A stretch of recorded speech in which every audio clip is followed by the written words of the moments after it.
एक छोटे से एरिया में ये एमएलए है और जो हमारे सरकार थे वो पूरे हिंदुस्तान के बादशाह थे।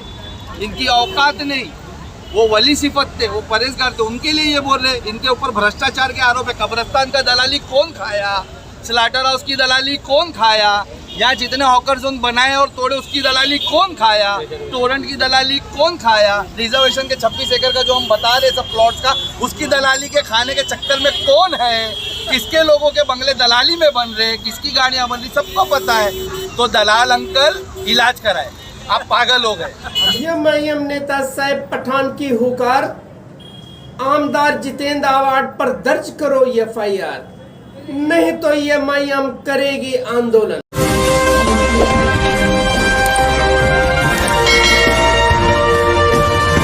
मैं सुल्तान रिजवी और आप देख रहे हैं डीडीएस टीवी न्यूज। दर्शकों, आमदार जितेंद्र अवार्ड द्वारा औरंगजेब रहमतुल्लाह अलैह पर गलत टिप्पणी किए जाने का मामला तूल पकड़ता जा रहा है। खासकर एमआईएम इस गुस्ताखी पर जरा भी बख्शने के मूड में नहीं है और औरंगजेब रहमतुल्लाह अलैह की शान में गुस्ताखी करने वाले आमदार अवार्ड पर एफआईआर दर्ज कर उनकी गिरफ्तारी कराने की जिद पर उतर आई है। इसलिए एमआईएम पूरी टीम पुलिस स्टेशन से लेकर उच्च अधिकारियों तक गुहार लगा रही है कि अवार्ड पर एफआईआर दर्ज करके उनकी गिरफ्तारी की जाए। एमआईएम नेता साहिब पठान ने अपनी पूरी टीम के साथ पहले मुमरा पुलिस स्टेशन में अवार्ड के खिलाफ शिकायती पत्र दी, फिर उसके बाद आज यानी 12 जनवरी को वर्तक नगर पुलिस स्टेशन में शिकायत पत्र देकर एफआईआर दर्ज कराने की मांग की। इस पूरे मामले में साहिब पठान ने क्या कहा है आप सुनिए। इसलिए पुलिस स्टेशन आए, क्या वजह है?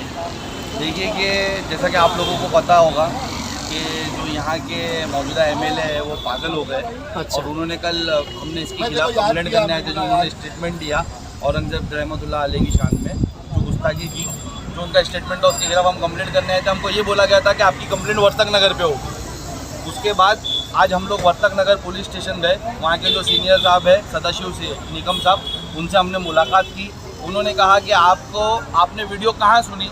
हमने कहा मुमरा में। तो बोले हमारी जुडिशरी में नहीं होगी कंप्लेंट, आप मुमरा स्टेशन पे कंप्लेंट करिए। तो हम इसके लिए वापस यहाँ मुमरा स्टेशन आए थे। हमने इनसे कहा कि सर हम लोग कंप्लेंट वहाँ पर गए थे, हमने पूरी बातें बताई, तो इन्होंने कहा कि वहाँ ही कंप्लेंट होगी, यहाँ नहीं होगी, ये होगी, इस तरीके की बातें हुई। हमने सीनियर सर से कहा सर देखिए, फिर हमारे पास कानूनी तरीके से एक रास्ता बचता है कि हमारी बात हमने पहले आपको बोली, आपकी रिस्पेक्ट करी। हम वर्तक नगर गए, वर्तक नगर पे हमने सुनी, हम यहाँ आए। अब हम बोले अगर आप ठीक है ना तो हम कल इंटीमेट कर देंगे आपको लेटर के थ्रू, और हम संडे से इधर बेमुद्दत धरने पे बैठ जाएंगे बाबा साहेब अम्बेडकर स्मारक। जब तक एफआईआर नहीं होगी हम बेमुद्दत धरने पे बैठ जाएंगे। हमने अभी अंदर उनको साफ साफ कह दिया है और हम इंशाल्लाह बेमुद्दत धरने। तो सीनियर साहब ने क्या जवाब दिया? सीनियर साहब ने कहा कि धरना देना आपका राइट है, आप बैठ सकते हो। नहीं, कार्रवाई पे क्या बात कही? कार्रवाई पे अभी देखिए उन्होंने कहा कि हम हमारे सीनियर से बात करेंगे। सीपी सर को हमने ऑलरेडी भेजा है, हम सीपी साहब से बात करेंगे और बताएंगे। अभी संडे तो देखिए अभी हम लोग धरना करेंगे इंशाल्लाह ताला। अभी कल मैं आपको लेटर देने आपने वर्तक नगर पुलिस स्टेशन में लेटर रिसीव करा दिया, इससे पहले मुमरा पुलिस स्टेशन में अपनी टीम के साथ आए और आपने जो है यहाँ पर लेटर दिया। इतना सब करने के बाद में क्या वजह है कि एफआईआर नहीं दर्ज हो रहा है? देखिए कि जैसा कि मैं बोल रहा ना कि गिरगिट के आंसू लेके रोने वाला एमएलए जो बता रहा है कि ये मेरे पे झूठे एफआईआर बना रहे, आज भी उसका पावर चल रहा है। आप देख रहे हैं कि वो इतनी बड़ी गुस्ताखी करता है। ये मुमरा पुलिस स्टेशन में अगर किसी ने उनके कोई लोग अगर कंप्लेंट करना चाहे तो 2 मिनट में कंप्लेंट होती है। हमको 2 दिन से टहलाया जा रहा है, आज उसका प्रेशर चल रहा है ना, हमको यहाँ से वहाँ भेजा जा रहा है, वहाँ से यहाँ भेजा जा रहा है, उसकी आज भी ताकत चल रही है। इसके लिए इतना धड़ाधड़ स्टेटमेंट दे रहा है।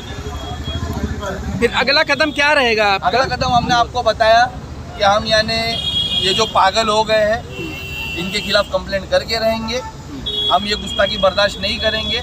औरंगजेब रहमतुल्लाह अलैह हमारे पूरे हमारे आपके सबके यानी हमारे औलिया इकराम थे, हम उनकी शान में गुस्ताखी बर्दाश्त नहीं करेंगे। अभी एमआईएम पार्टी को दलाल कहा गया है, तो इस पे आप क्या कहना चाहेंगे? देखिए मुझे हंसी आती है कि कौन दलाली खा रहा है टोरेंट की, पूरा मुमरा जानता है और वो दूसरों को दलाल बोल रहे हैं। अरे 2014 में कौन यानी बिना शर्त समर्थन दे रहा था बीजेपी को, कौन उनकी दलाली कर रहा था, वो हमको दलाल बोल रहा है। 2019 में 72 घंटे के लिए किसने सरकार बनाई, किसने दलाली करके अपने पूरे केस खत्म कराए, घोटाले खत्म कराए, वापस सरकार तोड़ी, वो हमको दलाली बोल रहा है, जो हमेशा दलाली करने आगे खड़े रहते। अरे एमआईएम हमारा तो जो सेना को हमारे शहर में हमेशा इलेक्शन के टाइम पे ये बोलते थे कि अगर हमको सपोर्ट नहीं करे तो सेना को आ जाएगी, सेना खुद सेना के साथ जाके सरकार बनाए, वो हमको दलाल बोल रहे। अरे टोरेंट से पूरे शहर को बर्बाद कर दिए, उसकी दलाली कौन खा रहा है, पूरे शहर को मालूम पड़ गया, उसके कॉन्ट्रैक्टर कौन लोग हैं पूरे शहर को, किसने टोरेंट को लाया, वो हमको दलाल बोल रहा है। हमारा सिर्फ ये मुद्दा है कि हमने हमारे औलिया इकराम की शान में गुस्ताखी बर्दाश्त नहीं करेंगे, और हमने यही काम 2019 में जब इनकी आनंद ब्रांच पे थाने अध्यक्ष ने जब उनकी शान में गुस्ताखी की थी, हमने यहीं पे धरना किया था, यहीं पे हमने पूरे शहर के लोग आकर के हमारा समर्थन करे थे और हमने मांगनी की थी। हम वही आज हम वापस से कर रहे हैं कि 2022 पे इनने गुस्ताखी, और 2 वीडियो इनका, एक तो माज़अल्लाह नौज़बिल्लाह बोलना भी नहीं चाहिए, ऐसे ऐसे अल्फाज इनने बोले, ये होते कौन है, एक छोटे से एरिया में ये एमएलए है, और जो हमारे सरकार थे वो पूरे हिंदुस्तान के बादशाह थे, इनकी औकात नहीं, वो वली सिफत थे, वो परहेजगार थे, उनके लिए ये बोल रहे। इनके ऊपर भ्रष्टाचार के आरोप है, कब्रिस्तान का दलाली कौन खाया, स्लाटर हाउस की दलाली कौन खाया, यहाँ जितने हॉकर जोन बनाए और तोड़े उसकी दलाली कौन खाया, टोरेंट की दलाली कौन खाया, रिजर्वेशन के 26 एकड़ का जो हम बता रहे सब प्लॉट्स का, उसकी दलाली के खाने के चक्कर में कौन है, किसके लोगों के बंगले दलाली में बन रहे, किसकी गाड़ियाँ बन रही, सबको पता है। तो दलाल अंकल इलाज कराए, आप पागल हो गए। मैं सुल्तान रिजवी और आप देख रहे DDS TV न्यूज़।